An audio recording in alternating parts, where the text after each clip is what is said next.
There is a strange paradox. The harder people try to change, the more they fall back into the same familiar loops.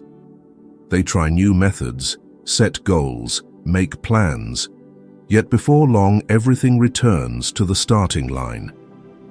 The reason isn't a lack of effort, but because there is an underground map inside that silently directs them.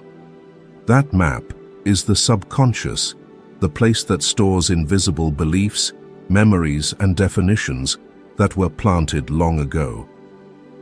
Jung once pointed out that a person is not truly free until they recognize the invisible forces directing them. And the subconscious is one of those forces. It doesn't care what you want. It simply repeats what has been programmed from the past, because it believes the old is what's safe. The moment you persuade the subconscious so that it truly believes in a new script, everything changes, not only in how you think, but in the opportunities, circumstances, and people you attract. In today's video, we will go deep into the journey of persuading the subconscious, a journey in which you no longer have to strain against fear or doubt, but allow the subconscious itself to become an ally that automatically leads you to the life your heart longs for. This is not a quick hack or an empty promise of instant change, but a step into the roots, the place where old beliefs are quietly writing destiny. Number 1. The invisible programmer that decides fate. Have you ever wondered why so many times you've made plans, set goals, even written down your dreams? I want to be wealthy. I want to be happy. I want to be free. And yet your life hasn't changed much. You charge forward, thinking you've escaped the old loop, then suddenly stumble in the exact same familiar spot, as if some invisible force were pulling you back. Many people call that fate. But in fact, that fate is not determined by the universe. It's an underground program running inside you, that is, your subconscious. Within every person, there are two parts steering life. One is the conscious mind, the part you can clearly perceive, where you calculate, make plans, set goals. The other is the subconscious, the part you rarely see, yet which exerts a far greater influence. The subconscious does not argue or debate. It simply repeats what has been stored beforehand. Experiences, words, beliefs from early childhood. And it is these lines of code that determine where you actually go. If the conscious mind says, I want success, but in the subconscious there is a belief, I'm not worthy, or money is dangerous, then no matter how hard you try, the end result often returns to the old loop of lack. Carl Jung once said, until you make the unconscious conscious, it will direct your life, and you will call it fate. That saying is a reminder that what we call destiny is in truth the unconscious programs you have yet to recognize. And only when you dare to look straight into the subconscious can you begin to rewrite the script of your life. Imagine a girl who since childhood has heard her parents say over and over, rich people are often unhappy. Money only brings suffering. Those seemingly harmless words become a hidden belief taking root in her subconscious. As she grows up, she longs for a career, wants to start a business, wants success, but whenever opportunity approaches, an unnamed anxiety surges in her chest. She feels not good enough, fears failure, then unconsciously finds a way to withdraw, arriving late to an important interview, turning down a promising project, or hesitating too long and missing out. In the end, she lives safely, with enough to get by but never breaking through. It's not because she lacks ability, but because the subconscious clings to the code that wealth equals unhappiness. The subconscious operates automatically. It doesn't analyze whether a belief is right or wrong, helpful or not. It simply stores and repeats what has been recorded before, from parents' words, from culture, or from painful early experiences. A child who grows up hearing, "You'll never do anything right," will, upon becoming an adult, carry within their subconscious a program: "I'm incompetent. I don't deserve it." And then that program quietly dictates every action, causing them to reject opportunities or sabotage them with their own hands, even when they truly are capable. The important thing is that the subconscious is not bad. It isn't the enemy. It's like a computer running software that's been installed. If the old software is outdated, the computer will keep repeating the same errors. You cannot expect new results if you leave the old software untouched. Therefore, to change your life, you can't merely rely on surface willpower. You must learn how to persuade the subconscious and change the codes that are no longer appropriate. A clear sign that you're being driven by the subconscious is when you notice you keep falling into old loops. You change jobs, but end up in the same familiar burnout. You change partners, but the breakup script plays out the same. You set new goals, but a few months later everything is back to how it was. That is proof that the engine underneath is still running the old program despite your conscious efforts. In truth, fate isn't something that falls from the sky. It's merely the unconscious stories we carry. Believe you are inferior, and you will act like someone inferior. Believe love always falls apart, and you will unconsciously create breakup. Believe money is dangerous, and you will reject every chance to become wealthy. And you call that destiny. But in reality, it's only the old script of the subconscious. The moment you pause and ask, is this truly fate or just an old belief repeating itself? That is when you begin a new journey, the journey of persuading the subconscious. Then you are no longer a victim of the old programs, but the one who rewrites your life script. You can see that many people remain poor their whole lives, not because they lack intelligence, but because in their subconscious the belief still exists: I'm powerless. I can't be anything else. Conversely, there are those who started from very little, but because they planted new seeds in the subconscious, gradually changed their circumstances. The subconscious is like soil. Whatever seed you plant, you will harvest that crop. If you plant positivity within it, it will sprout and grow. If you let negative seeds take over, they will smother the field.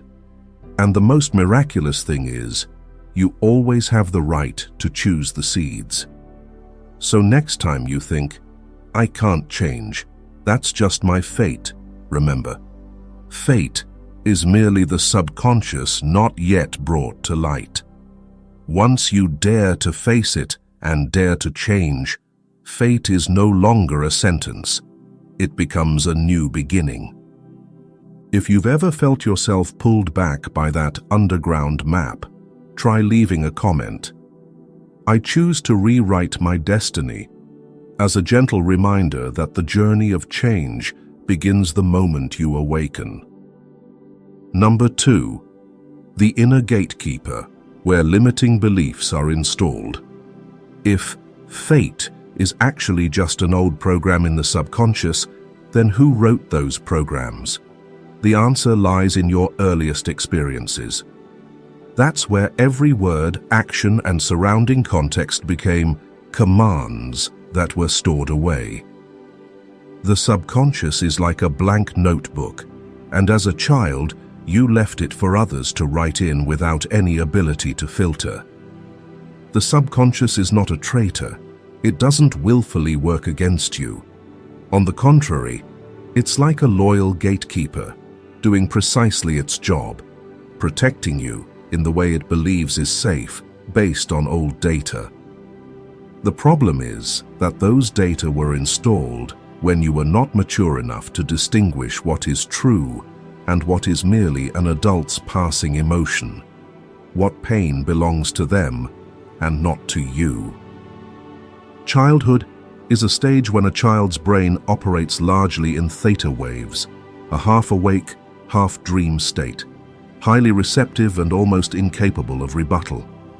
A casual remark from a parent, a contemptuous look from a teacher, a moment of classmates' ridicule, all of it gets recorded by the subconscious as absolute truth. Then it becomes the code that governs later life. For example, a child might once have been eager to share a dream, only to have it brushed aside by a parent's words. Just focus on studying. Don't be so fanciful. In that moment, the subconscious records, dreaming is dangerous. Expressing myself will get me mocked. As an adult, that person will feel they lack confidence, rarely set bold goals, and whenever they think of change, the subconscious immediately sends out warning signals. We often fail to realize those gatekeepers are quietly at work. You may think you're lazy, undisciplined, or lacking ability. But in truth, the main cause is that inner limiting beliefs have switched on, preventing you from stepping into the danger zone, danger as defined by the past. Carl Jung once said, "The most terrifying thing is to accept oneself completely." This statement reveals a truth. Facing and accepting that you have limiting beliefs inside is the hardest thing, because it means admitting that for many years you have lived by someone else's script. The issue is that these beliefs didn't come from your conscious choice. They are products of environment, of upbringing, of the atmosphere you breathed as a child. A child who often hears their mother lament, "Men are all awful," will easily carry that belief into the unconscious and later tend to attract or choose relationships that recreate that truth. A child who frequently witnesses poverty will easily conclude, "I was born at a disadvantage," and unconsciously behave in ways that reinforce that belief. As an adult, you might read books, listen to inspirational talks, even draw up detailed plans for change. But observe for a moment. Why is it that after a few weeks or months, you find yourself back where you started? It's because the inner gatekeeper is still on duty, following orders installed in the past. The conscious mind wants to move forward, but the subconscious immediately sounds the alarm. Danger, retreat, and you find yourself winded, losing motivation, or creating mistakes that allow opportunities to pass by. I know the story of a young woman, highly skilled and consistently praised by colleagues. Yet each time she presented in a meeting, she trembled, stumbled, and couldn't get her words out despite thorough preparation. As a result, when promotion opportunities came, her superiors often chose someone else, people who presented confidently, even if they weren't necessarily more competent. Outwardly, many thought she lacked skill or self-confidence. But inwardly, the gatekeeper in her subconscious whispered that standing before a crowd and making mistakes would lead to judgment and rejection. That invisible warning made her withdraw, choosing safety instead of stepping forward. When she revisited her memories, she found the root in her school years, a time she was harshly scolded by a teacher for a wrong answer. Her classmates' laughter and the teacher's stern gaze carved deeply into her subconscious. From that moment, a line of code was installed. Mistakes are shameful. Standing before many people is dangerous, and from then on, whenever opportunity appeared, the subconscious flashed red, stopping her from advancing.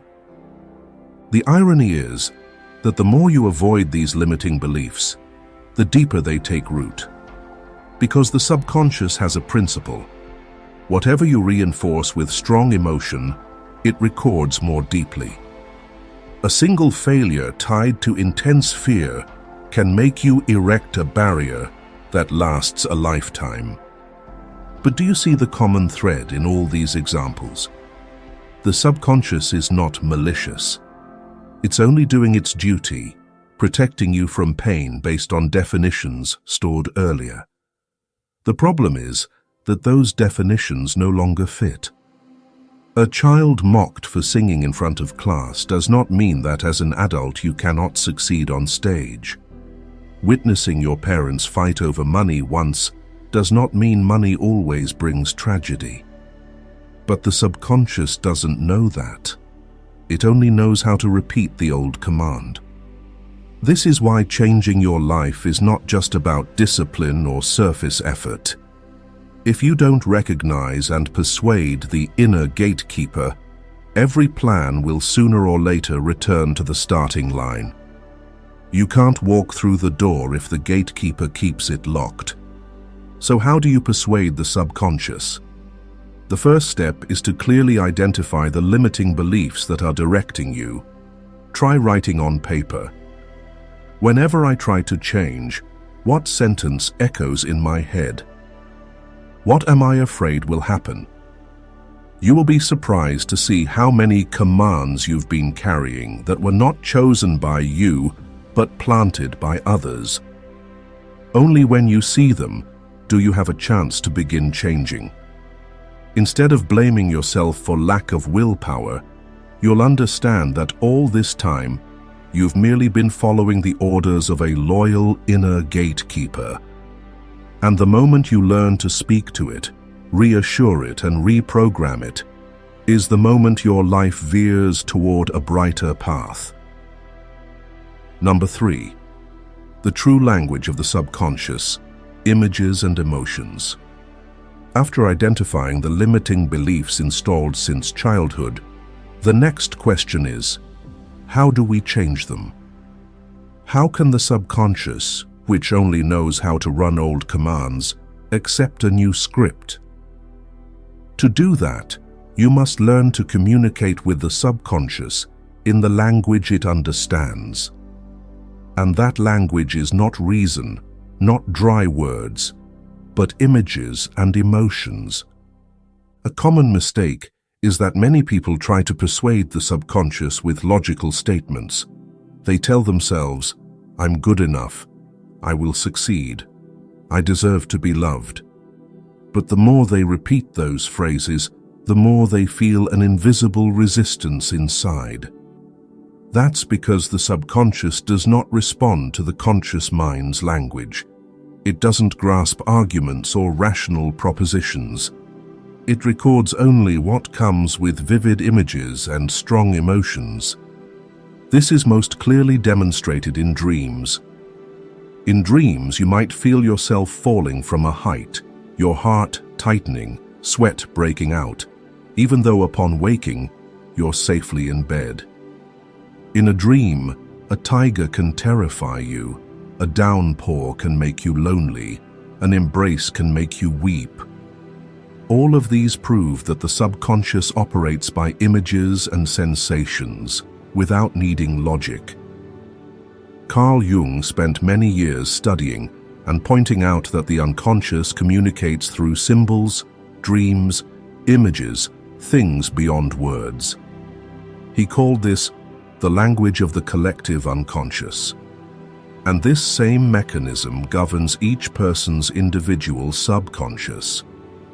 The subconscious doesn't care how many times you say, "I'm strong." It only cares what you see yourself as in your mind and what you feel when you think about it. This is why some people memorize hundreds of positive affirmations and their lives still don't change.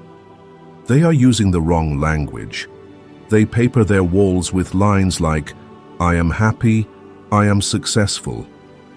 But in their unconscious, the image of happiness is tied to a broken home, and the image of success is tied to the tension of watching parents fight about money. The result? The subconscious resists. The subconscious truly understands two types of messages: vivid images and deep emotions. Images are the first element. The subconscious reacts powerfully to images that are clear, specific, full of color, sound, and movement. When you close your eyes and imagine yourself standing on stage, the spotlight on you, applause thundering, your face radiating confidence, the subconscious will register that as a real experience. The brain does not sharply distinguish between a real experience and a vividly imagined one. This is why top athletes train with visualization.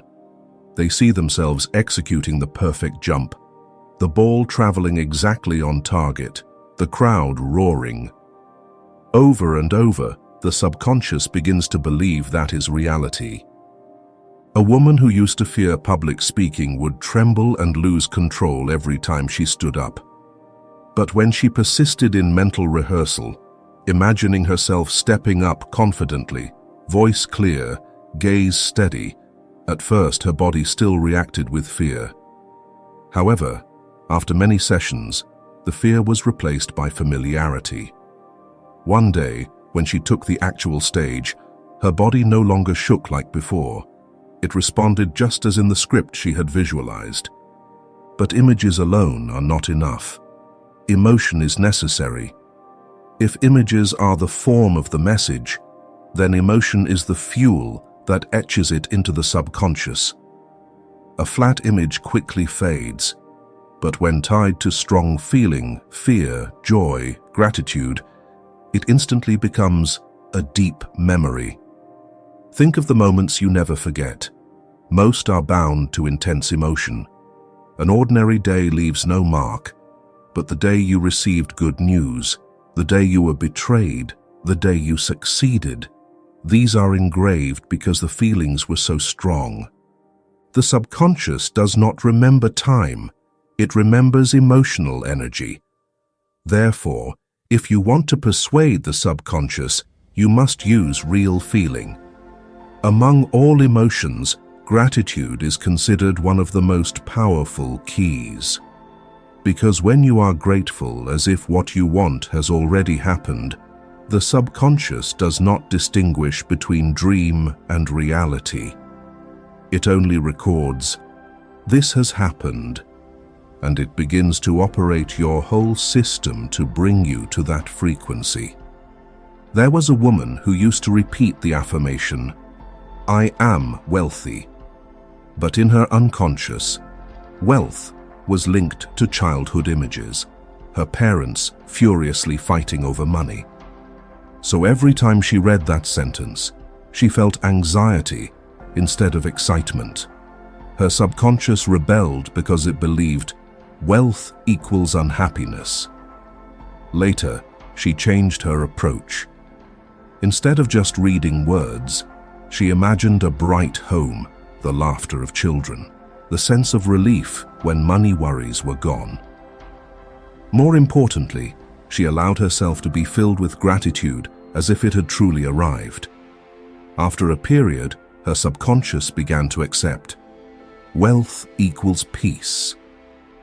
Her actions changed. She opened up to opportunities she had unconsciously avoided before. This is the power of the movie in your mind. Imagine in detail the life you desire so that all senses participate. If you dream of a home, don't just say, "I'm happy." See yourself cooking with your loved one, hear laughter echoing, smell morning coffee, feel the warmth of a hand holding yours. And when your heart overflows with gratitude, the subconscious will accept that message as truth. From there, it starts attracting behaviors, decisions, and opportunities around you to realize it. Each day, Try setting aside 10 minutes for your mental movie. Sit somewhere quiet, close your eyes, imagine what you want, then feel gratitude as if it has become reality. If that's hard, start small. A smile, a drop of water, a peaceful moment. When you focus on gratitude, the subconscious opens. Step by step, you'll see life reflecting the new belief within you. When you know how to turn inward and see through images and feelings, you are awakening the true power of the subconscious, the power that can change your entire reality. If you've ever persuaded your subconscious with images or emotions, even in a very small change, share that story in the comments. Who knows, your story might become the inspiration for someone searching for a way to change the melody in their mind. Number 4. The golden time to plant seeds in the subconscious. The 5 minutes before sleep. There are moments in a day that people often overlook, but they are golden doors into the subconscious. These are the moments right before you drift into sleep and right as you wake up.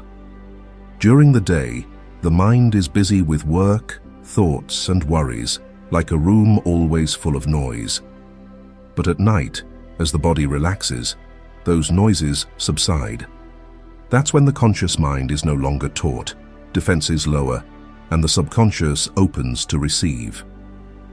In this quiet moment, whatever you plant, a picture, a feeling, a belief, can imprint deeply and become the foundation for your actions, habits, and the life you live thereafter.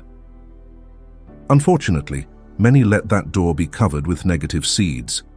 They carry anxiety, anger, resentment to bed. Some sink into thoughts like, tomorrow will be as exhausting as today. Others stew over judgments or fear of failure. And so those emotions become unconscious commands, recorded as truth, and the next morning they wake in gloom and continue the old cycle.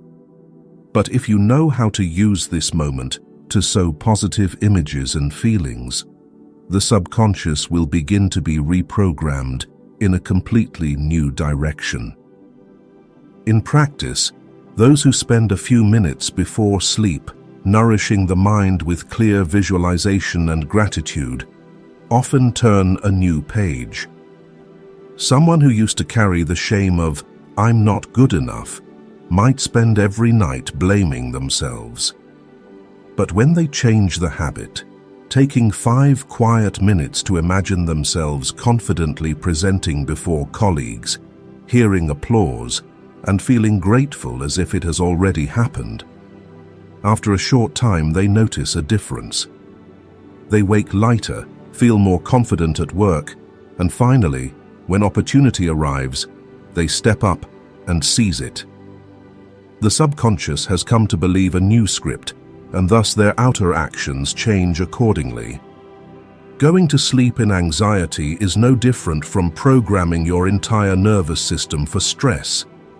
The body releases cortisol, networks linked to fear are strengthened, and the next morning you carry that residue into identical reactions.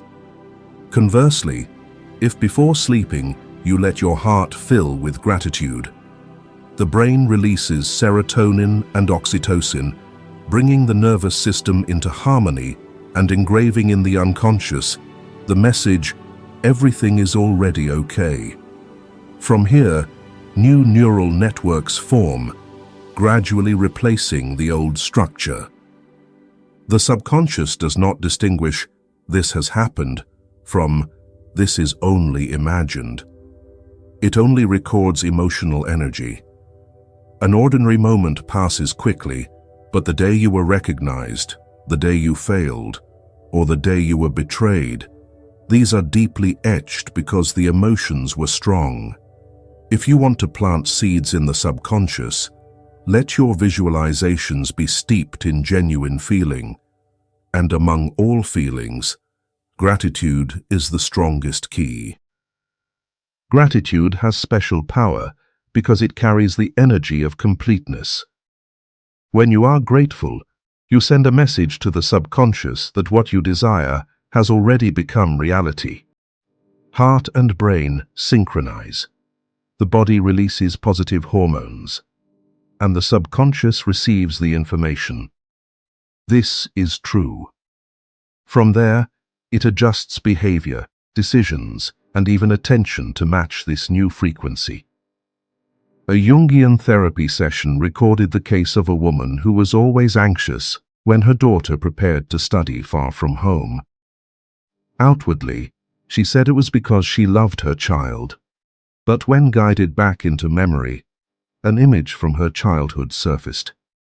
She had once been left alone in a dark room after her parents fought. That moment etched a deep, unconscious belief. Separation equals abandonment. Thus, every time she thought of being apart from loved ones, her subconscious triggered fear. Instead of merely repeating the words, "I am safe," the therapist guided her to imagine a new scene, seeing her daughter off in peace, the two embracing with trust, her heart filled with gratitude. When she truly felt that image and emotion, fear gradually gave way to serenity. After practicing this before sleep for a time, her subconscious accepted a new belief. Love does not disappear because of distance. That change shifted her behavior, from control to encouragement, from fear to trust. Neuroscience research also confirms this. When a person imagines exercising, the motor areas of the brain light up, almost as if they were actually working out. When you imagine yourself smiling with happiness, the brain still releases serotonin and dopamine. When you feel gratitude, the body truly releases oxytocin, which relaxes and heals. In other words, simply by imagining and feeling, you can reprogram your nervous system to create a new reality. Practicing this is not complicated. Before bed, spend 5 quiet minutes, close your eyes, and imagine what you want with all your senses. If you want a happy home, see yourself cooking with loved ones, hear laughter ripple through the kitchen, smell morning coffee, feel the warmth of a hand holding yours. Then let your heart flood with gratitude as if it has truly happened. In that moment, the subconscious records a new message and begins adjusting everything around you to match the movie you just planted. Carl Jung once reminded us, one does not become enlightened by imagining figures of light, but by making the darkness conscious. When you practice planting positive seeds before sleep, you are replacing darkness with light, night after night. You are not denying old memories, but giving the subconscious a new definition, a new image, a new feeling. And step by step, your destiny changes from within. So don't underestimate the 5 minutes before sleep. It's not merely the time you lay down in bed. It is the moment you can rewrite your life's script. If each night you plant a new seed and patiently nourish it with images and gratitude, one day you will wake and realize that the soil of your unconscious has blossomed, and your life is reflecting precisely what you sowed in your mind. How about you? If you also feel that 5 minutes before sleep can truly change a life, click like on the video to affirm to yourself that from today you will use that golden door to open the life you genuinely desire. Number 5. Small proofs, the key to thoroughly persuading the subconscious. After you've learned to use golden moments like the minutes before sleep to plant seeds in the subconscious, one important question remains. How do those seeds sprout powerfully and become firm beliefs instead of fading like a sweet dream? Not a few people, Even after visualizing and feeling, find doubt creeping back after a few days or weeks. The subconscious whispers, "This is just wishful thinking." Real life doesn't change so easily, and then they give up and return to the old loop. Here lies the crucial secret. You need to provide the subconscious with small proofs in real life. The subconscious is like a child. It is not easily persuaded by promises alone. It needs to see, to touch, to experience concrete proofs to believe that the new thing is real.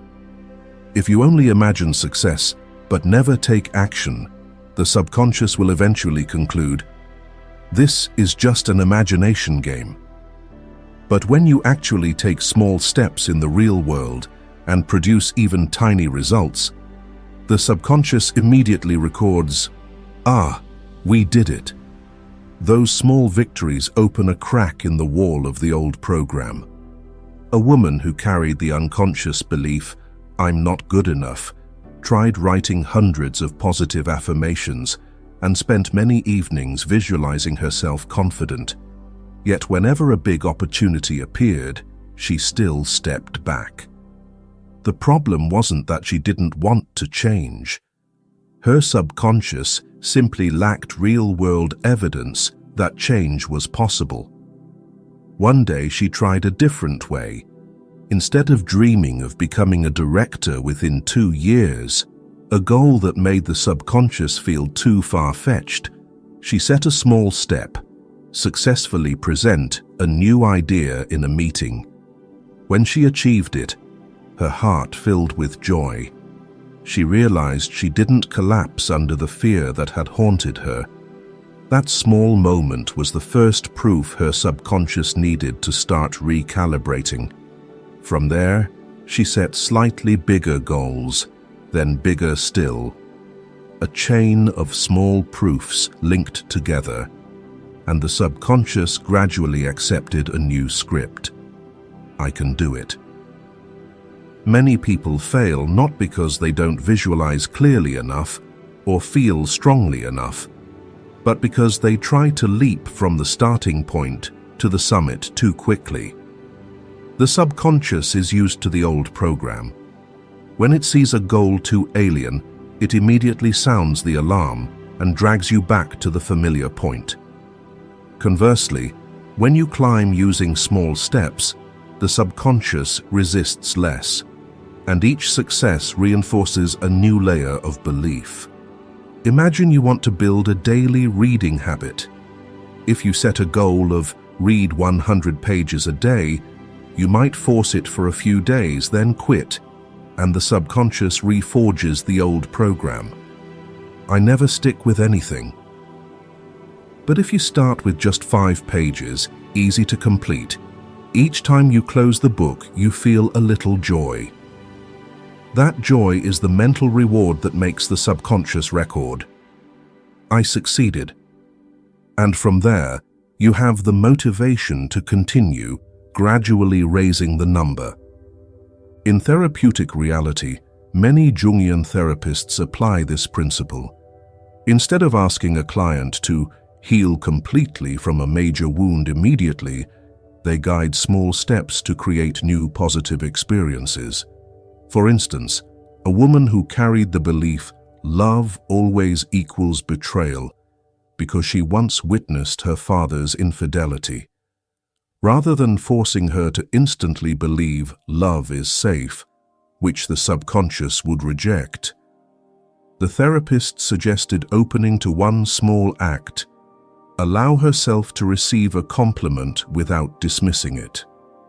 The first time she responded with a smile, instead of deflecting with, "I'm nothing special."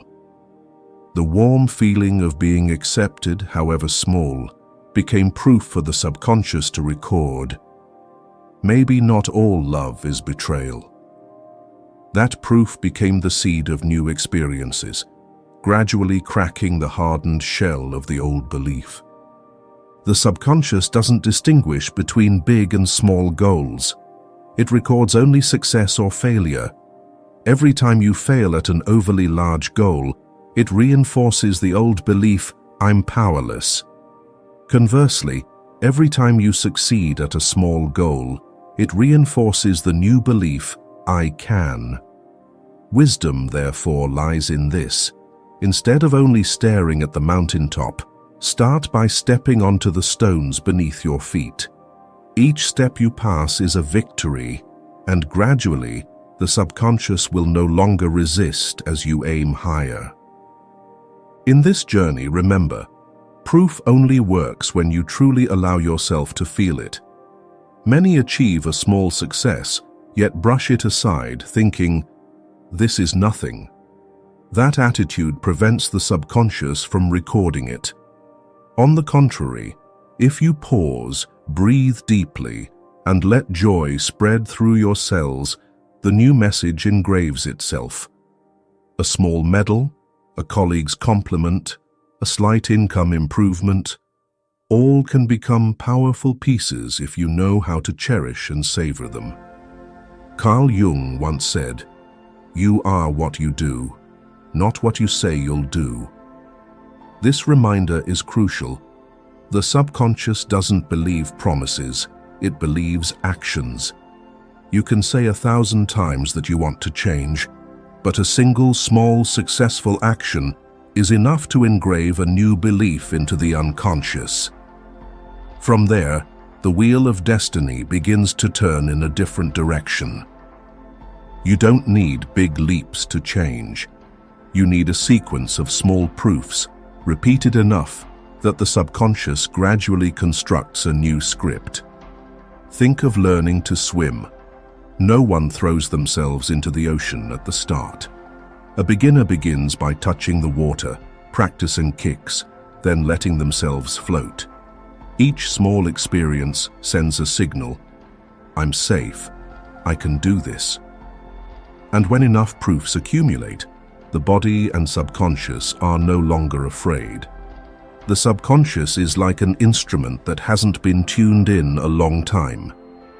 If you try to play a grand piece immediately, the sound will be off-key and chaotic. But when you patiently tune each string, note by note, gradually the instrument begins to ring true. Then, at some point, the entire new melody rises, no longer from forced effort, but from natural harmony within. Therefore, the key to thoroughly persuading the subconscious lies not only in sowing with images and emotions, but also in creating real-life evidence.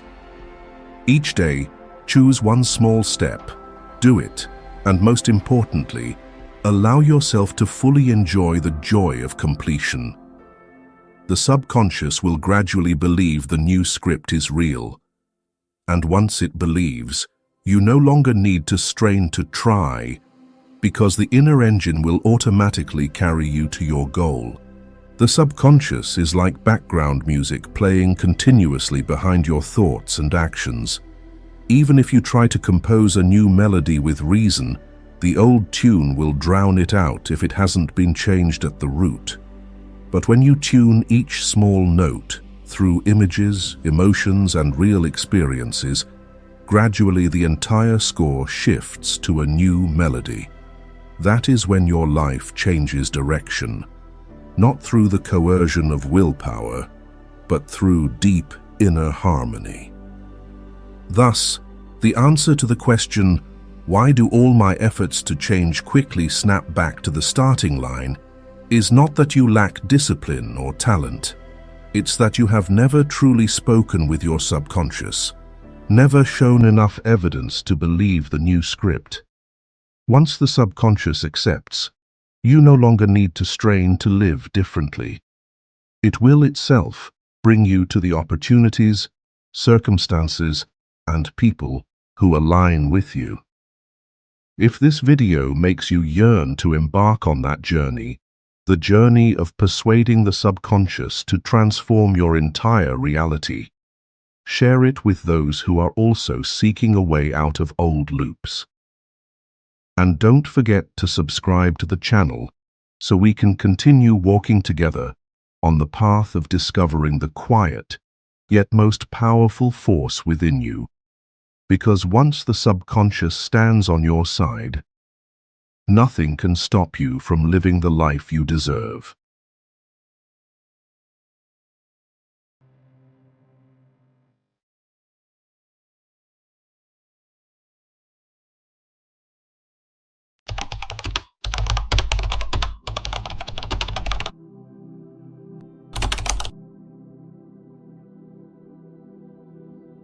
Have you ever met someone like this? Polite, courteous, always smiling, tactful, socially skilled. And yet, after spending time with them, you walk away with a vague discomfort, a subtle unease, like your intuition is trying to warn you. There are no insults, no rudeness, not even any inappropriate behavior. But still, something feels off. Not everyone has sharp enough intuition to pinpoint it, but Carl Jung once warned us. The greatest danger doesn't come from those who lose their temper, nor from blatant liars. It comes from those who seem harmless, because even they don't realize a part of them has been repressed for too long. So what hides behind such excessive calmness? Why can someone be polite yet dangerous? And what are the signs you must never ignore? Stay until the end of this video, because what I'm about to say may forever change how you see people. Sign 1. The feeling of unease and the perfect mask. You meet someone for the first time. Outwardly, everything seems normal, even pleasant. But deep down, something contracts inside you, forming a tight knot in your stomach. A flicker of anxiety rises in your chest. They haven't said anything offensive. They haven't acted suspiciously. Yet something about their presence, the way their eyes linger, or the hesitation in their voice, feels off. This is where most people fall into danger. They override their instincts by rationalizing the signals. I shouldn't judge too quickly. Maybe I'm overreacting, we tell ourselves. We ignore the warning signs because there's no tangible proof, no visible smoke. But the unconscious has already seen what the conscious mind is struggling to name. Jung often emphasized that the unconscious perceives reality much earlier than our intellect can comprehend. He called this the collective unconscious, a deep, ancient reservoir of wisdom encoded within us, passed down through millennia of survival. This inner compass warns us of danger long before logic can explain it. In other words, what we call intuition is not fantasy or paranoia. It's the soul's radar scanning beneath the surface. Our brain registers micro-expressions, tonal shifts, and subtle cues beyond conscious awareness. When you feel unsettled around someone, it's not random, it's recognition. A silent knowing deep within whispers, "Be careful." You've seen this before. It might be a fleeting look of contempt on their face, an empty smile, a trembling voice at the wrong moment. You can't quite articulate it, but you sense it. And this is where the danger lies. Most people yearning for social approval suppress that inner voice. They dismiss their intuition because it doesn't fit neatly into logic. But in doing so, they walk willingly into risk. One common question is, how do I distinguish between true intuition and mere paranoia? This difference is not small, it's critical. Real intuition is like a gentle stream, subtle, persistent, unshakable. It doesn't shout. It hums quietly beneath your awareness. Its clearest sign is how you consistently feel around that person. The same discomfort, the same constriction in your chest, and instead of fading, it grows stronger over time. Paranoia, in contrast, is chaotic and fragmented. It comes in bursts, sparking random suspicion toward various people without consistency. It fluctuates with your moods and circumstances, often reflecting internal fears rather than true warnings from the unconscious. Carl Jung taught that the unconscious perceives before the conscious can explain. And in this, his insight carries deep significance. Whenever an unexplained discomfort casts a shadow over your interaction with someone, it is not a random occurrence. But there's an even more troubling truth. Some individuals don't just emanate unease. They possess a strange ability to quietly, invisibly drain your energy without any overtly harmful act. This is what we will explore next. Because the most dangerous presence is not the one who attacks openly, but the one who gently infiltrates your spirit, disguised beneath a mask of connection. To understand Jung's warning, we must begin with how he viewed the human psyche. Jung believed none of us is as good as we think. We harbor primal drives for sex and power. We have brutal, aggressive sides that can deeply harm others, and we often deny our flaws and weaknesses. But what we deny doesn't disappear. It sinks into the unconscious and becomes what Jung called the shadow. In two of his key essays on analytical psychology, Jung wrote, "The persona is a complicated system of relations between individual consciousness and society. Fittingly enough, a kind of mask, designed on the one hand to make a definite impression upon others, and on the other to conceal the true nature of the individual. Everyone wears a mask, what Jung called the persona or social role, how we learn to behave, be proper, be pleasing." Jung outlined two phases of persona. The first is identification. Projecting a perfect personality outward is not dangerous, as long as one knows they are not what they portray. It becomes dangerous only if they forget this or become overly identified with the mask. That leads to the second phase, disintegration. When one's persona is disrupted, intentionally or accidentally, it leads to inner chaos and disorientation. In rare cases, a person may have multiple personas with conflicting viewpoints, what is known as dissociative identity disorder, often a result of trauma. If someone is unconsciously or excessively identified with their persona, the only way forward is recovery. Jung noted that this recovery may appear positive, but often involves hiding one's true self.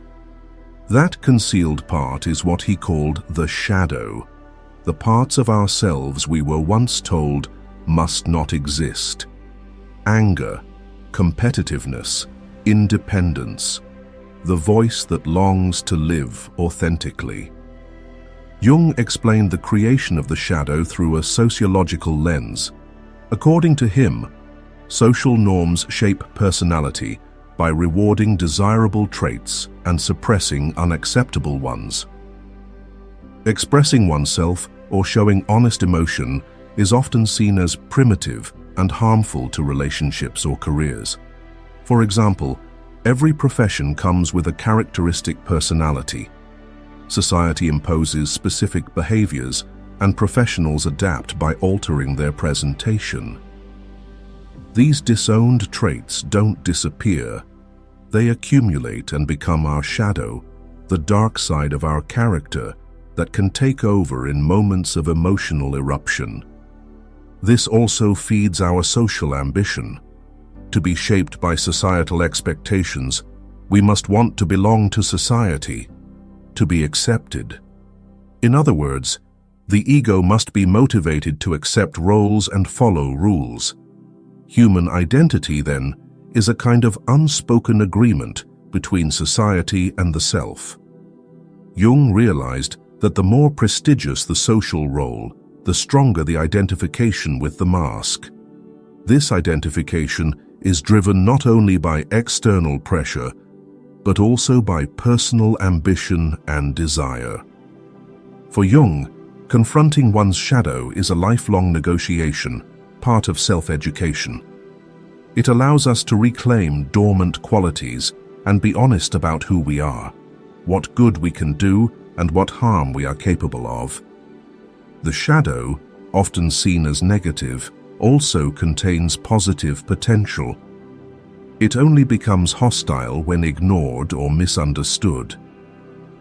Now, take a moment to reflect. Since childhood, we've been praised for being good, obedient, not troublesome. But when we got angry, jealous, asserted ourselves, we were scolded and taught that such traits are bad. Over time, we learned to bury them deep. We thought we had overcome them. But no, they didn't disappear. They've simply been waiting to resurface. One might ask, isn't learning to restrain such primal urges a good thing? Yes. In society, we can't act impulsively like untamed animals. We need masks, we need roles, to get the job we want, the title we seek. But the danger lies in mistaking the mask for the self. Jung said, the shadow is not inherently bad. It includes suppressed awareness of our abilities too. But when repressed too long, the shadow becomes distorted, with consequences we can't predict.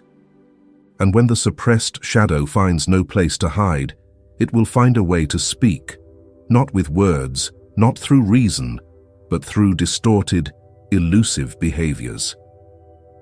This is when we cross into another psychological layer, deeper, more dangerous, harder to detect. The rise of the shadow, the very danger Jung warned of with his words. Until you make your unconscious conscious, it will control your life, and you will call it fate. Sign 2, the rise of the shadow. The shadow rarely shows itself clearly. It may appear as random bursts of anger, as persistent insecurity, as a string of strange dreams that repeat like a glitch in your psyche, or even as repeating patterns in life. Behind these behaviors, a piece of the shadow might be surfacing, demanding to be heard after years of suppression. Jung believed the unconscious doesn't just store repressed drives, it transforms them. It's not a passive container, but an active force. When a part of ourselves is denied, it doesn't lie dormant. It mutates and finds indirect, often destructive ways to express itself. The more it's suppressed, the more symbolic and irrational its emergence. Imagine this story. A mother who sacrifices everything for her children. The whole family praises her. She's called an angel. Then one day, when her child doesn't follow her wishes, she goes silent for a week. No joy, no rage, just a coldness that suffocates everyone. Outwardly, everything seems fine, but inside, there's a storm. Not because she doesn't love her child, but because her shadow, full of pain, resentment, and acknowledged needs, has finally found a crack to escape. Or maybe you. Always patient, always forgiving, always keeping peace in the relationship, never raising your voice, never complaining. Then one day they forget the small thing you asked for, and you burst into tears. Not because it was important, but because it was the last drop of hundreds of swallowed hurts, dozens of moments you felt ignored, and countless times you silenced your pain. And in that moment, you might blame yourself. Why did I react like that? Am I too sensitive? That's not weakness. That's the shadow screaming after years of neglect. So ask yourself, is there something you've been hiding inside? Have you ever overreacted, then felt guilty? Comment below if you've had a moment like that. Back to the shadow's outburst. Jung called this the projected shadow. When people don't recognize their darkness, they start seeing it in others. You criticize someone's temper, while you've spent a lifetime suppressing anger. You dislike someone's arrogance, but you've never allowed yourself to seek recognition. When ignored, the shadow begins to control us from within. It sabotages good relationships, traps us in cycles of insecurity, confusion, and emptiness. And if we don't stop to look inward, it will keep speaking, not in words, but in consequences. The danger isn't the shadow itself, it's thinking it no longer exists, that if we repress it long enough, it will vanish. But Jung emphasized, the shadow never disappears, it grows quietly, fed by our denial. Jung described this clearly. Those who refuse to confront and integrate their shadow inevitably project unresolved chaos onto others. There are signs, clear signs, if you're willing to see. First, observe how every conversation always returns to their pain, their grievances, their tragedies, even when you start light. Crucially, they're not seeking solutions. They want to unload emotional weight onto you. The second, more dangerous sign is how they react to your boundaries. When you say you need time, space, or silence, guilt sets in. Not from within you, but carefully placed upon you. They make you feel selfish, irresponsible, as if protecting your peace is a betrayal. This subtle manipulation exploits your empathy, turning your strength into weakness. You begin to feel guilty for choosing yourself. Then comes the third, undeniable sign. The deep relief you feel after leaving them. Real connections make you yearn. But when a connection drains you, distance brings freedom. If after leaving, your body feels lighter, your thoughts clearer, your soul calmer, that's your confirmation. That is your truth. And understand this deeply. In most cases, these people don't mean harm. They don't know. They've never learned to face their vast emptiness, their unresolved wounds. They can't nurture their light, so they unknowingly seek yours. They consume what they can't create. But their ignorance, however innocent, doesn't reduce your sacred right to protect your inner sanctuary. You're not here to heal wounds others refuse to acknowledge.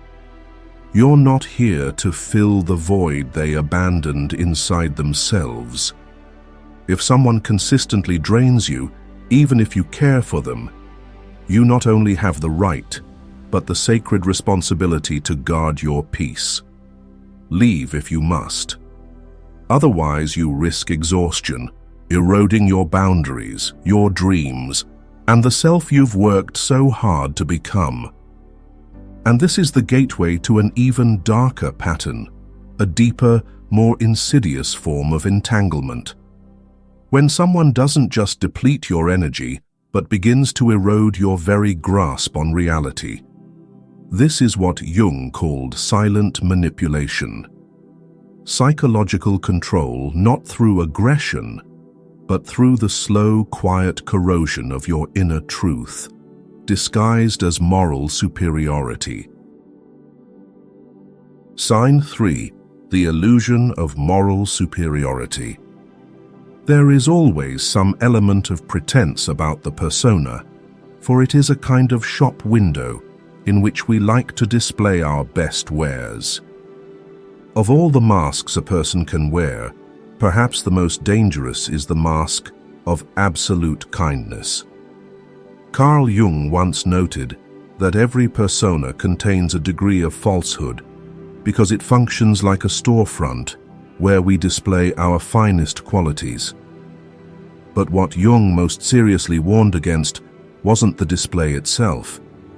It was when people start believing the display case is who they are. That they are always moral, always proper, always kind, incapable of doing wrong. Yes, Some people appear to enjoy your presence, who smile, who share in your life. But beneath the surface, your growth unsettles them. They won't admit their insecurity. They won't raise a hand against you.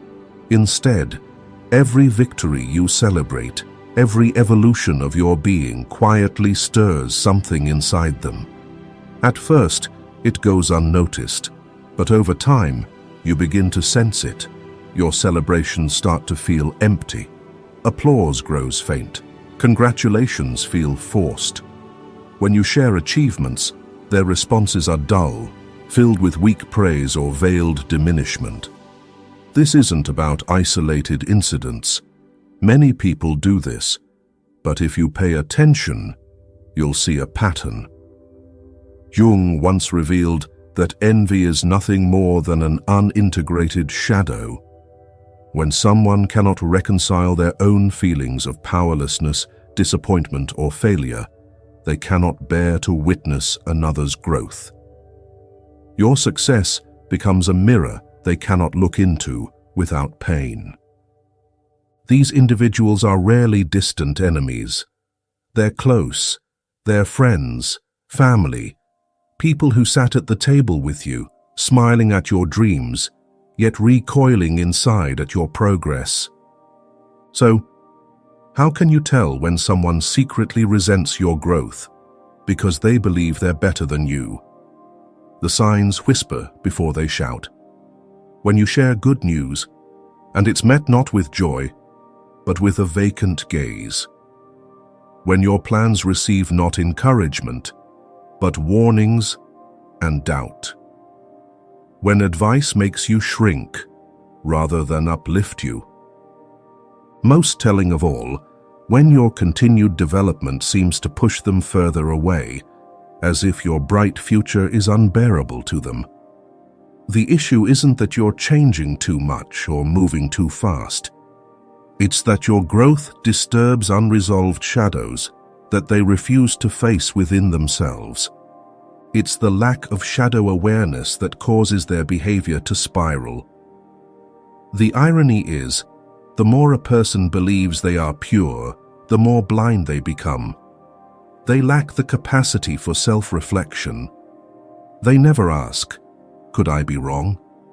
Is this emotion truly love or control, fear of abandonment? They justify everything in the name of good intentions, and as such, become immune to guilt. And without recognizing fault, they lack the motivation to change. This is what Jung called mental blindness. A person may study psychology, read self-help books, even teach morality, but if they don't confront their own shadow, they remain trapped behind their facade. So, if you've ever been hurt by a good person, don't assume you're too sensitive. Perhaps you simply sensed something they're not yet ready to acknowledge. And if you recognize yourself repeating such behaviors, do not judge yourself. As Carl Jung once said, we cannot change anything until we accept it. Condemnation does not liberate, it oppresses. The brighter the light, the darker the shadow. This is not just a metaphor, it's a psychological truth. Many moral actions hide an unconscious motive: fear, fear of judgment, fear of not being loved, fear of inadequacy. And to defend against that fear, they build a perfect image. They don't allow themselves anger, afraid they'll seem mean. They don't say no, afraid of being selfish. They don't live authentically, afraid of rejection. So they do everything right. But it's right for validation, not from understanding. A person who suppresses their shadow may seem calm and serene, but inside, a different story is unfolding. Over time, the split between the outer persona and the inner truth builds tension that demands release. Sometimes it erupts as emotional outbursts. Other times, it leaks out as sarcasm, control, or covert cruelty disguised as concern. These people don't understand why they sabotage relationships or feel chronically dissatisfied.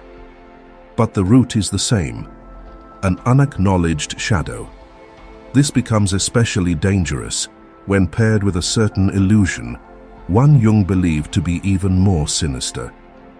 The people Jung warned us about most weren't the openly hostile or violent. They were those who believed they were entirely good. When someone sees themselves as morally pure, spiritually superior, or inherently righteous, they often lose the ability to reflect on their actions. And this leads us to what Jung called the most dangerous sign in a person: the total denial of the dark side. Sign 4, the most dangerous sign: denial of the shadow. According to Carl Jung, the most dangerous trait in a person is a total lack of awareness of their own darkness. When someone refuses to acknowledge their capacity for wrongdoing, when they believe themselves incapable of anger, cruelty, or deceit, they become truly unpredictable.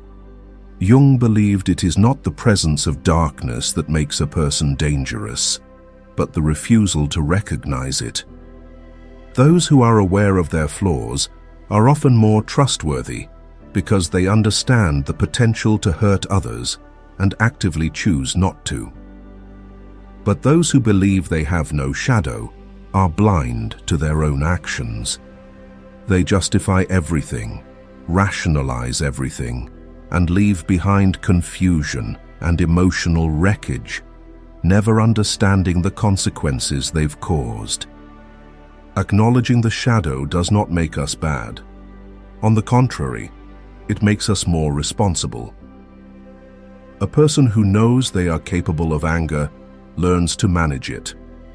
One who knows they could hurt someone becomes more mindful in how they speak. One who sees jealousy within them tries not to let it dictate their actions. This self-awareness is the foundation of real morality. Jung called it the first step on the journey of individuation, the process of becoming a whole person, no longer ruled by the unconscious parts of the psyche. But it is not easy to look into our own darkness. Most people avoid it because they fear that acknowledging it makes them bad. Yet Jung emphasized, "You are not what has happened to you. You are what you choose to become. You are not the worst things you've thought or done. You are the one who decides who you become next." To visualize this, imagine a middle-aged man managing a department, respected by peers, always polite, never raises his voice. Yet those who work closely with him feel constant pressure. Beneath the calm exterior lies a subtle form of control, feedback delivered in ways that make others feel inferior, like he's always the superior.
The strength to say no, the right to protect your energy, parts of us we buried because society deemed them unacceptable.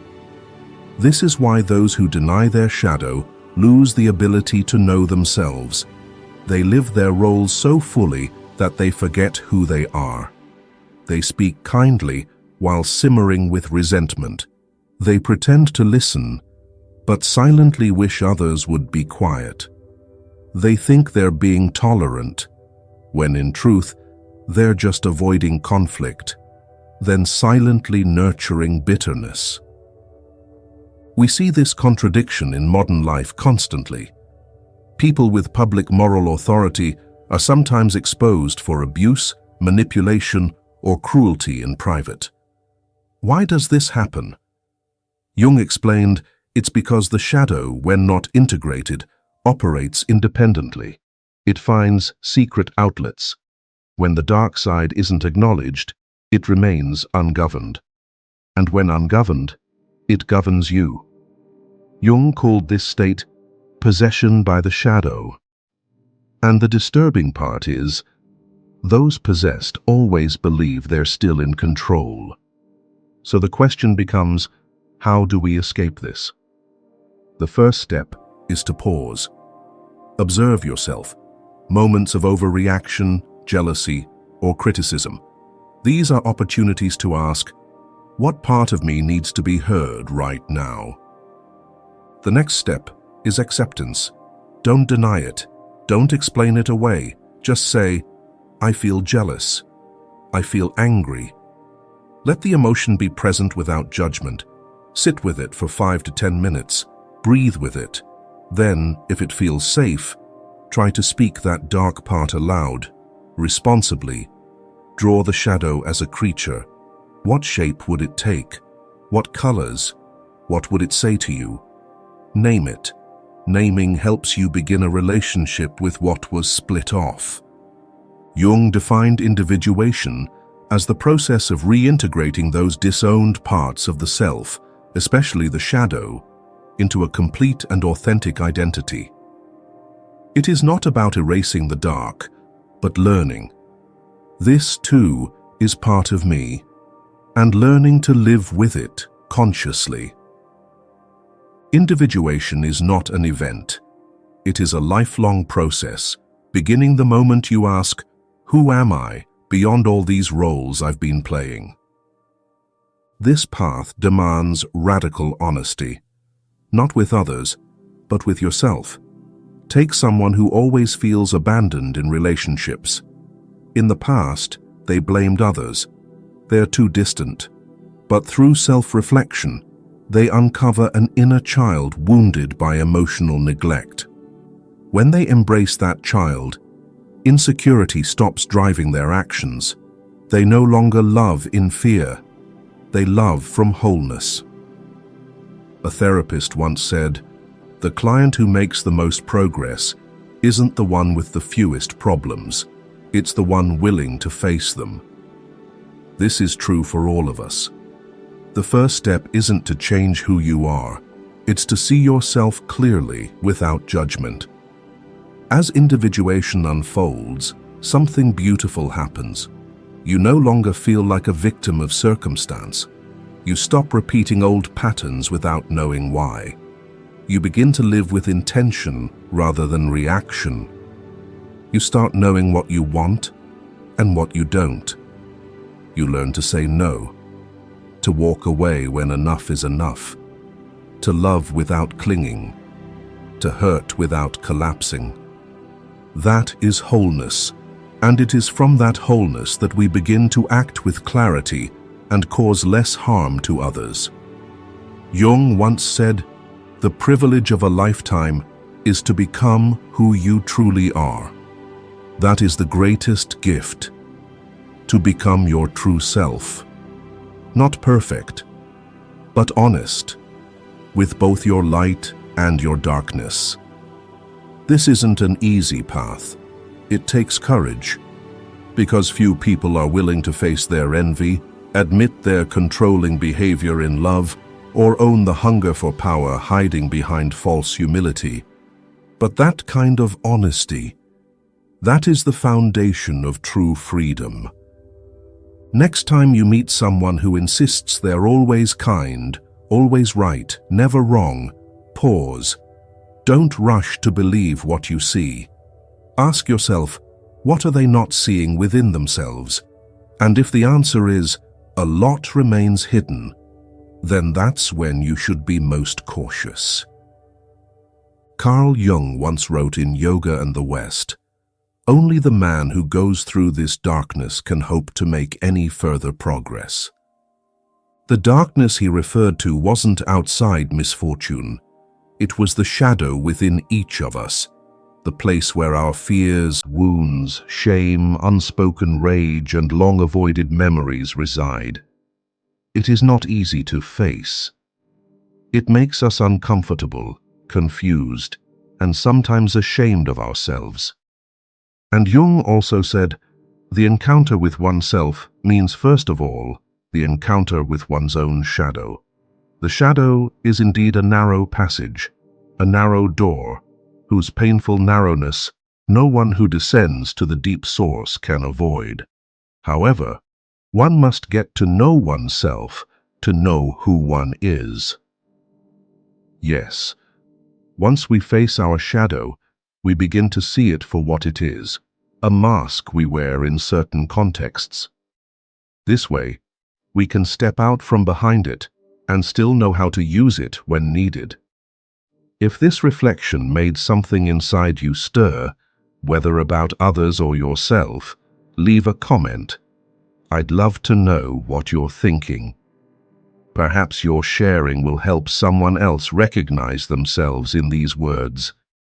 And if you found this meaningful, don't forget to subscribe and turn on notifications so you won't miss the next videos, each one crafted to help you understand the psyche, others, and most of all, yourself.